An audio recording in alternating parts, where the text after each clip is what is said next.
Boa noite a todos. É uma alegria estar aqui, nessa casa, sendo recebido aqui para essa reflexão tão importante para todos nós, em torno dos laços de família. Nós hoje aqui vamos nos deter na reflexão em torno do capítulo 14, como foi anunciado.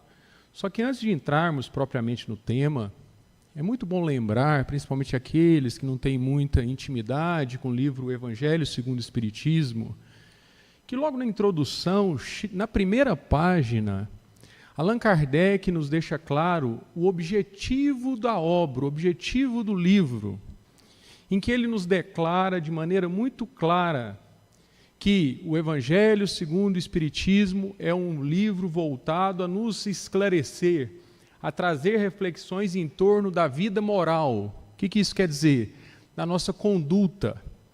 Ele vai nos esclarecer que no Evangelho, no texto bíblico, nós vamos ter lá no Novo Testamento várias informações sobre o Cristo nos seus evangelhos.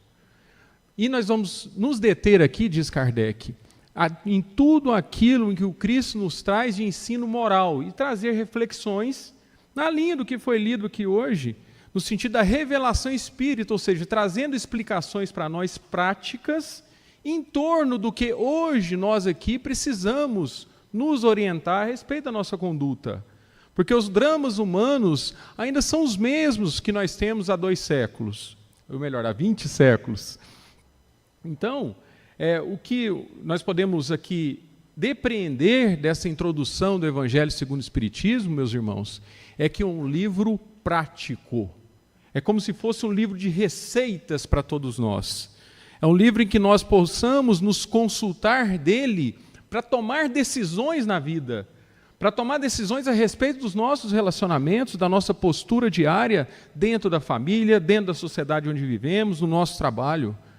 Muitas vezes, no nosso comportamento, nos sentimos desnorteados, e o Evangelho segundo o Espiritismo é um livro que nós temos aqui à nossa disposição, com linguagem que muito facilitada para os tempos de hoje, em que nós vamos pegar um trecho em que diretamente o Cristo nos traz esse ensinamento, o ensinamento que está no texto bíblico, e vem trazer para nós aqui a adaptação necessária para tornar esse texto direto, de fácil compreensão, bastando então de nossa parte apenas a boa vontade de realmente nos conseguirmos ajustar a esse ensino do Cristo de tanto tempo para os dias de hoje, para a nossa vida de agora.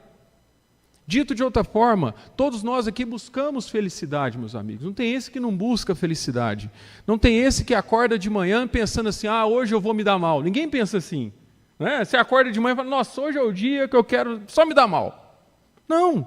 Todos nós acordamos querendo o quê? Se dar bem. Queremos dormir melhor do que acordamos. Queremos ter uma série de situações, acontecimentos que nos tragam o quê? Alegria, felicidade. Então, o que acontece de errado se no final do dia, muitas vezes, estamos frustrados? O que está acontecendo entre a manhã e o final do dia? Então, a pergunta que não quer calar para todos nós, porque aqui nós temos um projeto do Cristo, um projeto de Deus, para que todos nós sejamos felizes. E não é à toa que quando a gente abre lá o Livro dos Espíritos, nessa terceira parte do ensino moral, nós vamos ver lá as leis morais, que é essa parte introdutória que foi lida aqui hoje, em que vai nos estabelecer a família, meus amigos, como um projeto de Deus voltado à nossa felicidade. As leis naturais que estão aqui descritas no Livro dos Espíritos, vai nos esclarecer isso. Família é um projeto de Deus. Está lá na lei de sociedade, está lá na lei de reprodução sendo falada sobre a família como algo que é divino. Não é criação humana, é criação de Deus. É um projeto divino. E todas essas leis naturais estão lá na primeira questão da terceira parte. Todas as leis naturais são leis voltadas a trazer a felicidade das pessoas, a felicidade de todos nós. Então Deus as criou para nós. Então, se a família é um projeto de Deus,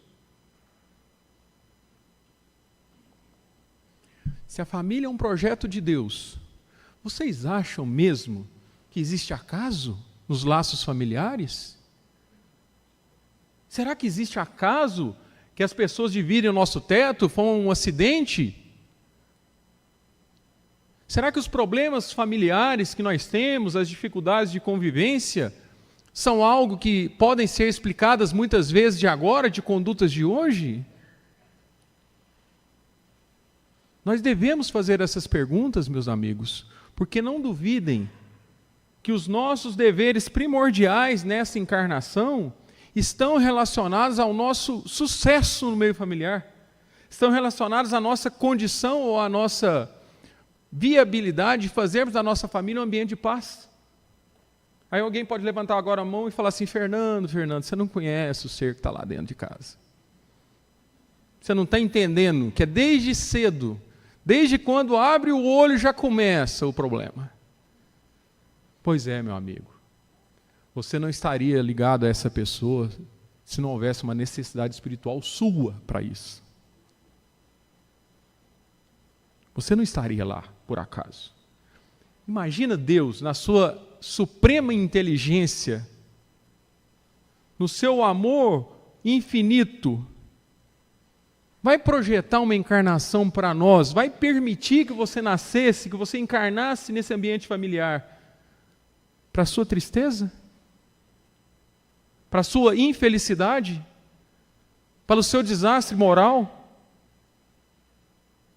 Ou será que cada um de nós está no seio da família, num projeto muito amoroso, muito cuidadoso dos benfeitores de Deus, para que dê tudo certo, esperando de nós, muitas vezes, só um pouquinho de vontade, só um pouquinho de prece, que foi lida aqui hoje também, nessa reunião, da necessidade da prece, da necessidade de atentarmos para a nossa missão real no mundo, de realmente consolidarmos ou, focarmos naquilo que é principal na nossa vida, colocar hierarquia nas coisas.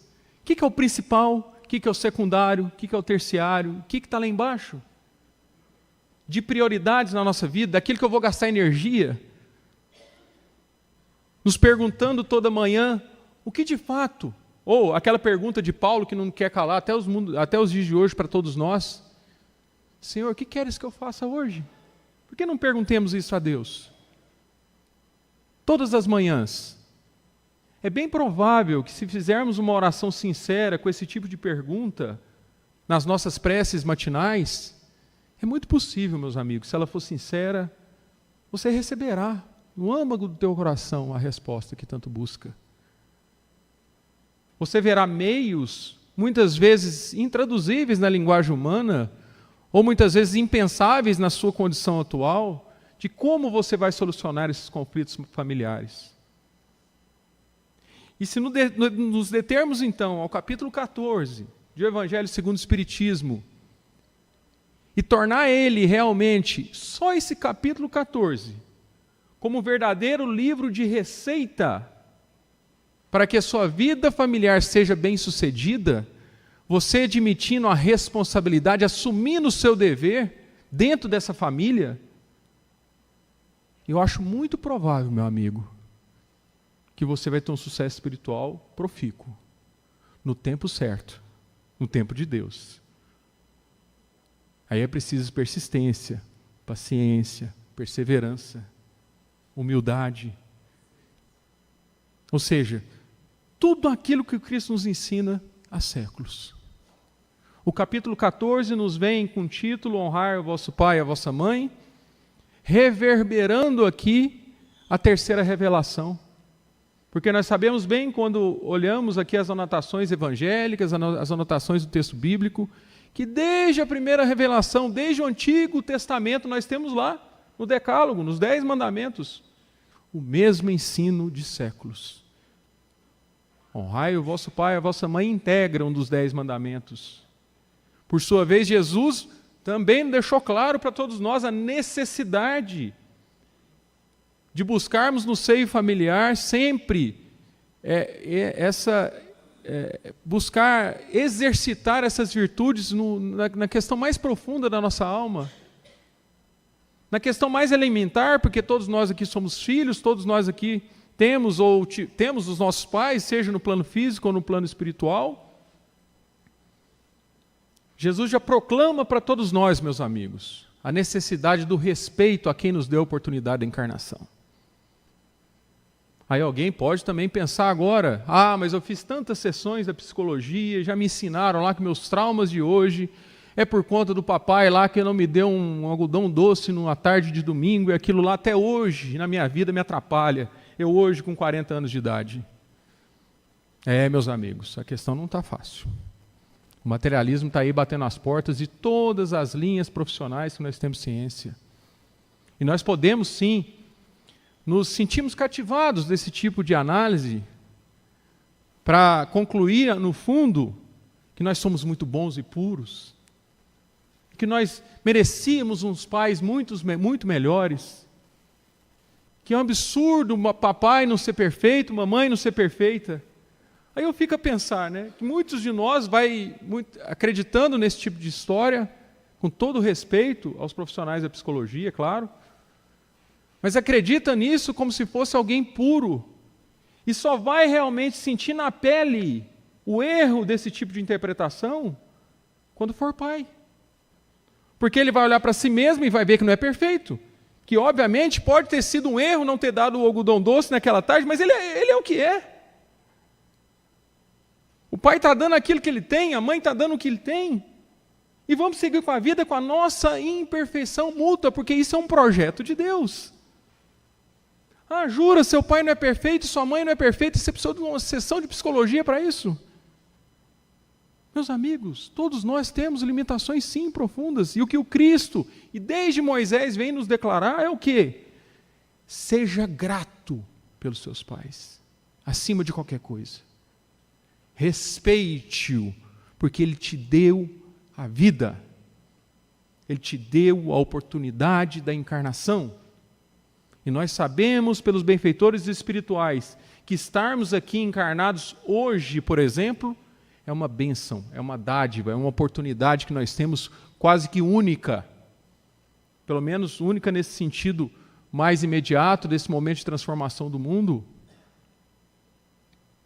Precisamos antenar o nosso coração com Deus e nos orientarmos a respeito da nossa própria responsabilidade. É claro que temos dificuldades, é claro que seu pai e sua mãe, como os meus, como qualquer outro, tem defeitos, tem limitações, talvez pode ter realmente te ofendido em algum momento, pode não ter sido o pai que conseguiu cumprir as obrigações mínimas ao longo da sua existência, mas a recomendação do Cristo não me parece ter exceções, ao contrário. Em qualquer situação, o nosso dever perante o outro é sempre de servir, é sempre de buscar entender, é sempre de perdoar. Então vamos buscar essa orientação para essa primeira questão tão elementar para todos nós. Só que aqui no Evangelho segundo o Espiritismo também vamos perceber que é natural, meus amigos, que passarmos por sofrimentos, dificuldades dentro do lar. Aqui no Evangelho vai nos revelar que dentro do lar nós temos as amarguras mais profundas. Ou seja, é natural que se a família, se o nosso comportamento dentro do lar figura entre os nossos deveres principais na encarnação, ou seja, da capacidade nós temos de suportarmos uns aos outros, para usar a frase que está no capítulo anterior, no capítulo 13, da caridade moral. Caridade moral é o quê? Está lá no capítulo 13, capítulo anterior a este. Caridade moral, para mim essa frase, a primeira vez que eu li ela, eu fiquei uma semana ali só pensando nela. É a capacidade de suportarmos uns aos outros. É tudo aquilo que você consegue empregar para você conseguir suportar ficar ao lado de alguém. Aí você vai empregar o quê? Várias coisas, paciência, perdão, indulgência, etc, etc. Então, se conseguirmos fazer isso dentro da família, nós estaremos, repito, cumprindo um dos nossos principais deveres nesta encarnação. Primeiro, como filhos, repito, honrando o nosso pai e a nossa mãe, respeitando, buscando ali entendê-los. Porque, repito, tudo isso, volto a frisar, é um projeto de Deus. Segundo, é natural que tenhamos essas amarguras. Ora, se é o principal dever, então é natural que soframos, que passemos muitas dificuldades. Me recordo no livro Missionários da Luz, que faz parte lá daquela aquela série Mundo Espiritual, que começa com o Nosso Lar. Tem o segundo livro, que agora vê o filme dos Mensageiros. O terceiro livro é o Missionários da Luz. Lá no capítulo 13, nós vamos ver lá a história conhecida no meio espírita sobre a encarnação de Segismundo num lar. Eu não me lembro agora o nome dos pais, enfim, não interessa. Mas lá conta o esforço da espiritualidade para encarnar esse espírito, Segismundo, no meio familiar onde o marido e a esposa, ou seja, os futuros pais de Segismundo, são pessoas que Segismundo prejudicou profundamente. Segismundo tinha matado o pai na última encarnação, tinha desvirtuado a mãe, a futura mãe e o futuro pai. E qual que é o projeto divino? O projeto divino é sempre pautado no quê? No amor. Porque muitos ainda estão achando que a gente vai cometer um erro, igual o Segismundo cometeu, aí chega lá na espiritualidade e vai lá, não, 10 chibatadas em Segismundo. Deixa ele aqui agora, 100 anos sofrendo aqui no umbral. Não sei o quê. Não é nada disso. Não é nada disso. A questão essencial da nossa redenção, a questão essencial em cima dos nossos erros, meus amigos, é a gente refazer. É a gente, sabe esses laços que estão destruídos? A gente transformar tudo isso em quê? Em amor.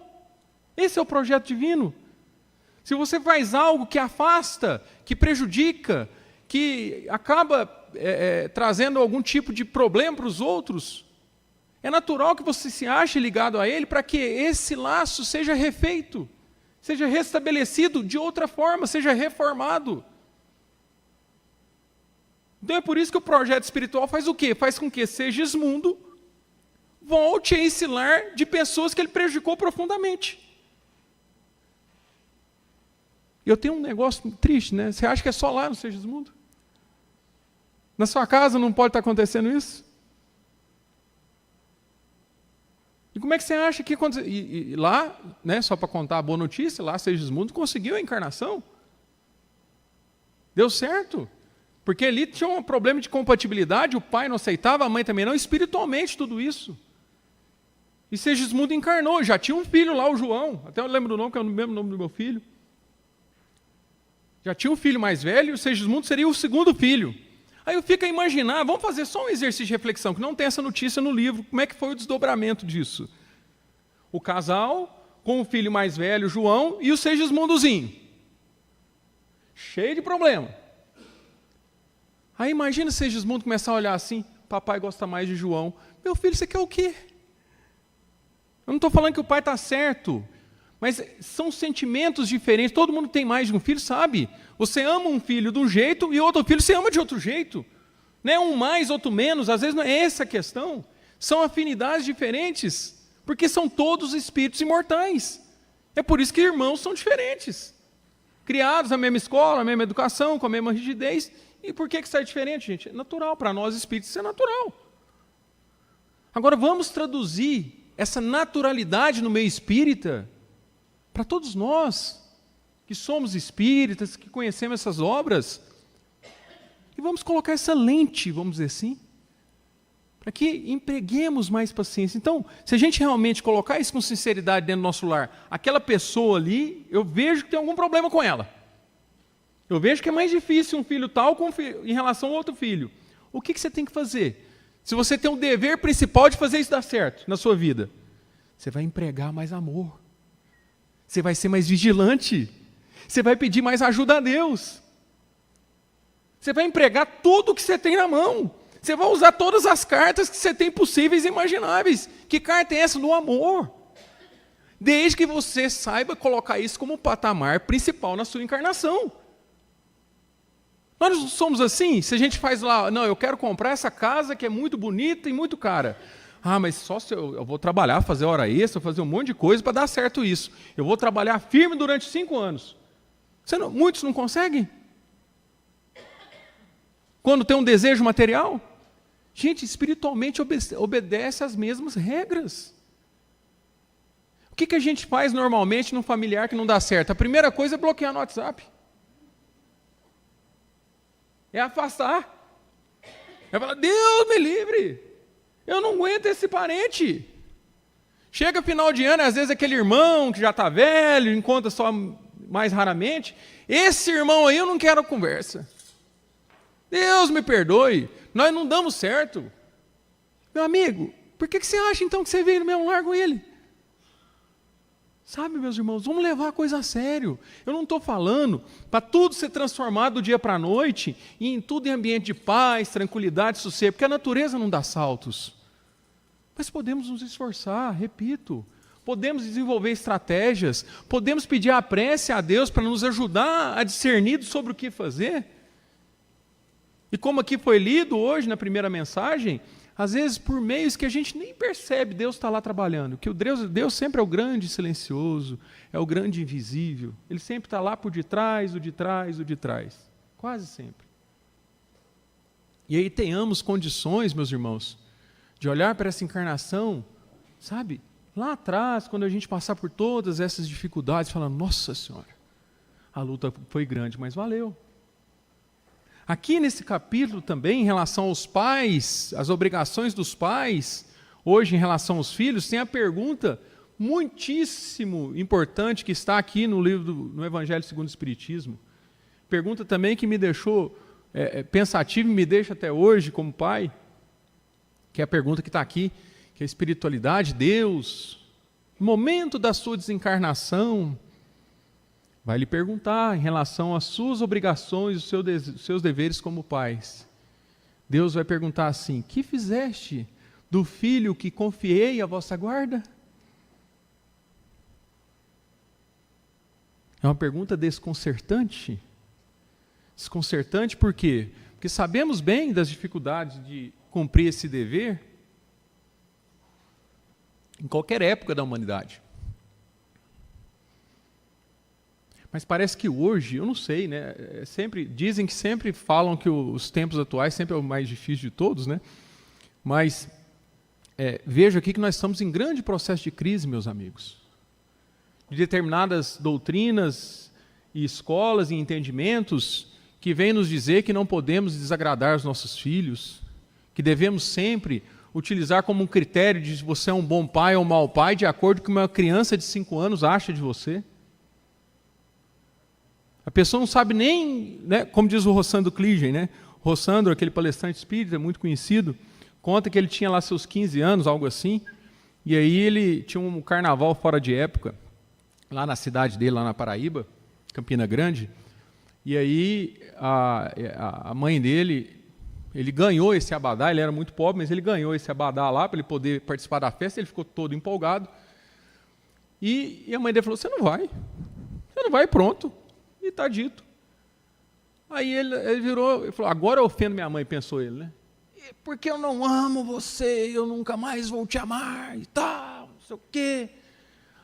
Imagina falar isso para um pai no dia de hoje, ele chora, né? Aí o que a mãe dele falou? Meu filho, o amor é um sentimento muito complexo para você entender, você não sabe nem o que você está falando. Vai dormir, vai. E é isso mesmo, gente. O amor é um sentimento, o amor cristão do Cristo é um sentimento muito complexo mesmo. Então a gente tem que, vamos dizer assim, pensar que muitas vezes o nosso permissivismo, ou seja, tudo que o filho quer você dá, você permite, você não pode falar não, aquelas coisas todas, tudo isso acaba sendo fácil. Acaba sendo confortável. Falar sempre sim para o filho, entregar sempre lá as telas para o filho poder ficar. Né? A gente mesmo fica tentado com criança. Não, é só entregar o celular, o tablet, qualquer coisa, é 2 horas de sossego. Ele nem olha para você. Você pode fazer o que você quiser. Mas e brincar? Sentar para brincar com o filho? E falar não? E chegar e levar nos lugares, e trazer para a evangelização infantil, como foi dito aqui, da importância da evangelização infantil, dá trabalho. sua criança, preparar ela para ir para a escola, fazer o esforço para levar ela para a escola, para você ter mais convivência com ela. Então, todos esses esforços estão diretamente conectados à ideia ou à lucidez que a gente deve ter nos nossos deveres na vida. Porque não, eu tenho que ganhar dinheiro. Não, porque meu patrão lá me espera a tal hora e não tem jeito de eu negociar. Tudo bem que há casos realmente que a vida nos obriga a isso. Mas devemos nunca perder de foco os nossos deveres primordiais. Na primeira oportunidade que você vê, pedindo a Deus a ajuda, o Senhor, eu acho que eu estou falhando, me ajude aqui, as circunstâncias não estão favoráveis. Eu sinto que eu preciso estar mais com meu filho. Me ajude, Deus, aqui a arrumar meios. Coloque isso com Deus. E a gente vai, sabe, se afinando em relação a isso, fazendo o que é possível a cada dia, na dinâmica da vida, e a gente vai perceber, se a gente estiver bem prestando atenção nas coisas, se a gente estiver bem atento aos nossos deveres diários, se a gente realmente se alegrar com a paz no nosso lar, você realmente poder compreender a bênção, a extraordinariedade que é você sentar com a sua família e fazer uma refeição em paz. Você poder ter a condição de sentar num café da manhã, todo mundo olhando para a cara do outro com alegria, com tranquilidade, conversando coisas boas. Gente, a gente perde muitas vezes achando que esse tipo de coisa são pequenas coisas. Engana-se, meu amigo. Isso é tudo. Isso são as grandes coisas da vida. A gente tem uma família equilibrada, meus amigos. A gente tem condições de sentar e conversar com as pessoas que nos cercam no nosso lar. Dos nossos outros familiares que às vezes moram em outras cidades, como é o meu caso, ou seus irmãos que moram em outras casas. A gente tem um mínimo de harmonia. Isso é uma bênção, isso é uma dádiva tão grande, tão extraordinária, que aquele que experimenta deveria estar com o coração muito engrandecido a cada manhã pela oportunidade que tem de estar com o seu lar harmonizado e ficar firme, e vigilante, e atento às necessidades que nós temos dentro do nosso lar, porque às vezes é só aparência, ninguém está sabendo direito o que está sabendo do outro, principalmente quando é adolescente dentro de casa, né? Muitas vezes tem um distanciamento natural, que faz parte às vezes da parte do amadurecimento do adolescente. Mas é bom, meus amigos, nós que somos responsáveis por esses seres, provisoriamente, olharmos para eles e falar, meu filho, está tudo bem? E às vezes até nossa esposa e o nosso marido. Perguntarmos, conversarmos, gente. Dialogarmos. Sabermos dos dramas da pessoa que está no nosso teto. Não ficar só nessa superficialidade, nessa aparência. No livro Os Mensageiros, que é um anterior a este, conta lá uma experiência de André Luiz que é muito interessante, lá no posto de socorro. Posto de socorro é tipo uma instituição que está no plano espiritual e voltada a atender pessoas em profundo sofrimento. A maioria lá é dementado, está meio fora de si até. E consta lá, e o dirigente lá dessa casa é o Alfredo, estava lá, André Luiz, com Aniceto, e aí ele chega lá assim numa espécie de sala grandiosa, e aí o Alfredo começa a conversar com as pessoas, e assim, as pessoas vão falando coisa com coisa, mas está todo mundo meio dementado, assim, meio falando coisas desconexas. Aí o Alfredo fala uma frase muito interessante, fala assim, olha, a maioria dessas pessoas aqui eram consideradas normais lá na Terra. Eram sãs. Sabe quem que é o são hoje? Quem acorda de manhã louco, imaginando que não vai dar conta do dia, com preocupações pueris, sofrendo por questões banais, porque acredita que esse mundo é um mundo material. Adora o Cristo, mas de longe. Mas o que realmente revela a sua conduta diária é o quê? A preocupação excessiva com a beleza física, Perde horas, às vezes, nas academias aí, com a alimentação, aquela coisa toda, aquele cuidado, aquela coisa. E no campo do espírito, é esquecido. Ou outros que se preocupam só com as riquezas materiais ou com a aparência perante os outros, perde tempo, perde horas, fica lá na rede social postando só coisas maravilhosas que faz e viaja, etc. Esses aí, meus amigos, são os típicos que vão chegar lá do outro lado, como dementados.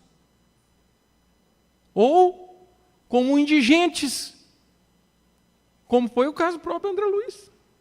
Chegou lá como um mendigo. Tinha alguma lucidez, só que chegou lá como um mendigo. Não tinha riqueza espiritual alguma.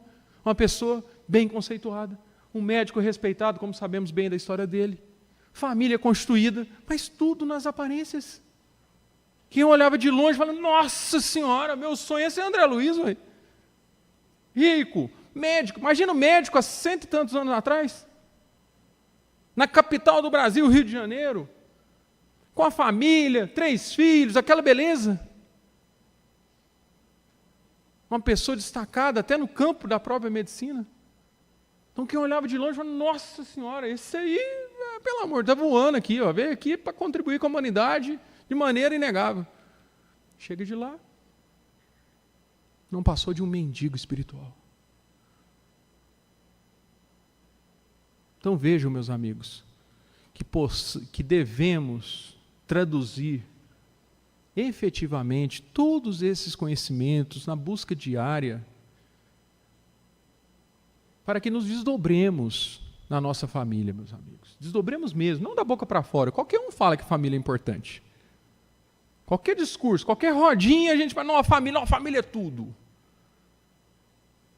Mas será que você está empregando todo esse esforço espiritual, digamos assim, para fazer do ambiente familiar cada vez melhor? O que tem feito a respeito dos conflitos familiares dentro da sua família?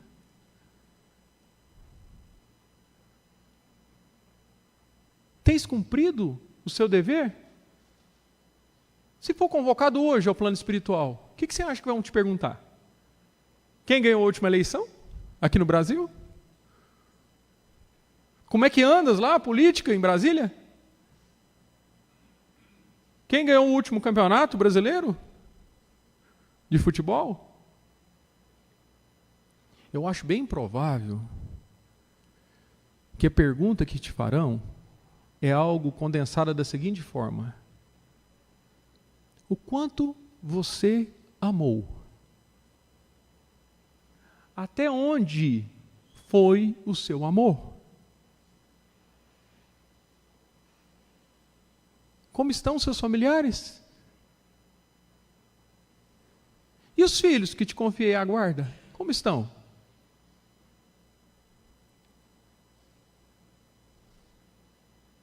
Por que vocês acham que nós temos medo de morrer?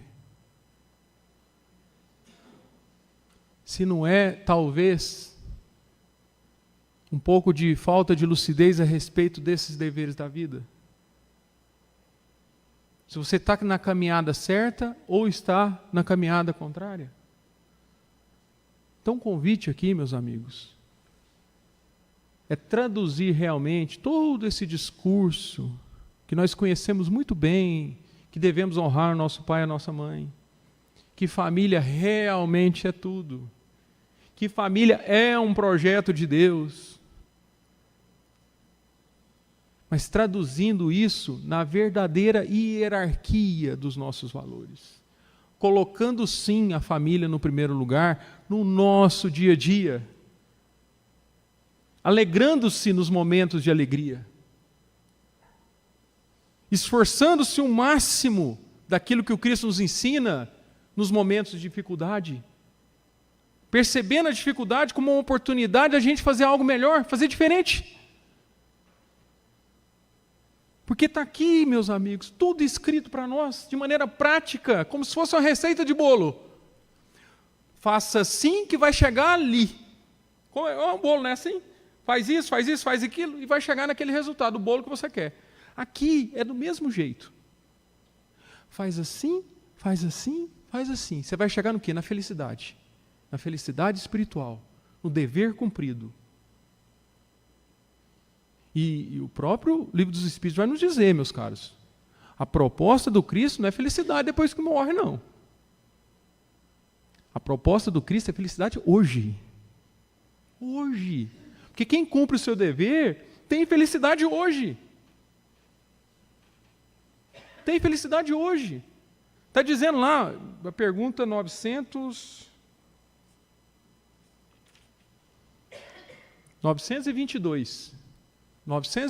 do Livro dos Espíritos.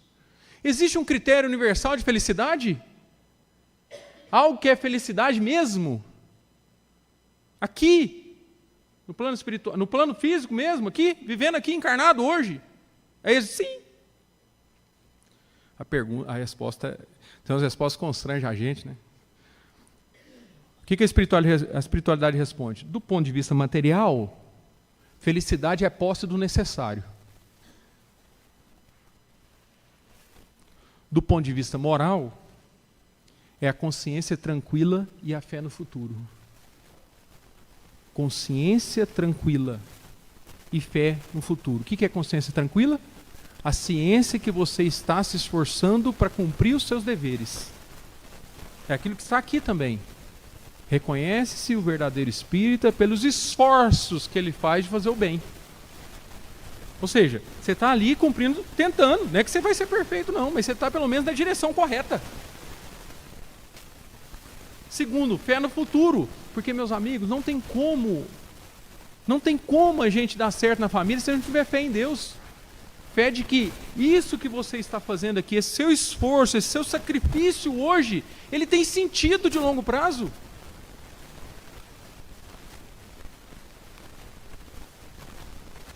É desse jeito que o cristão dá conta das amarguras da vida.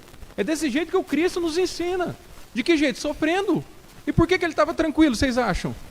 Por que ele passou por tudo aquilo sereno e em paz? Se não porque ele tinha certeza do futuro. Ele tinha certeza do amor de Deus. Ele tinha certeza de que Deus planejou tudo isso e estava tudo bem, apesar do caos. Então alimentemos isso, meus irmãos. Saibamos alimentar o nosso espírito com verdadeira fé. E a verdadeira fé nada mais é do que confiança em Deus. Imagina só você realmente se convencer de que Deus planejou essa família que você está assim, realmente convencido de cada pessoa, por que ela está no seu lar. O que Deus quer de você com aquele fulano lá, que está debaixo do seu teto. Então na hora que você se convence disso, que a necessidade espiritual é sua, que o projeto para dar certo é para você dar certo, desde que você cumpra os seus deveres, desde que você se sacrifique, desde que você sirva dentro do seu lar, aí tudo vai fluir com muito mais tranquilidade. Você vai criar todas as condições para que esse lar realmente se torne um lar cristão, se torne um lar vinculado aos nossos deveres maiores. Então são essas as reflexões de hoje aqui, meus irmãos.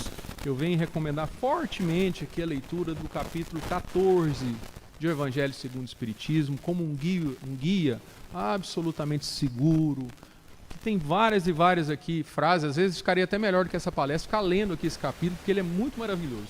Então convido a todos aqui para realmente a gente fazer desse livro um verdadeiro guia prático de viver. Que é isso que o Kardec se esforçou para nós aqui, esse presente que ele tem para nós aqui há tantos e tantos anos. Muito obrigado pela atenção de todos, tenham uma noite abençoada.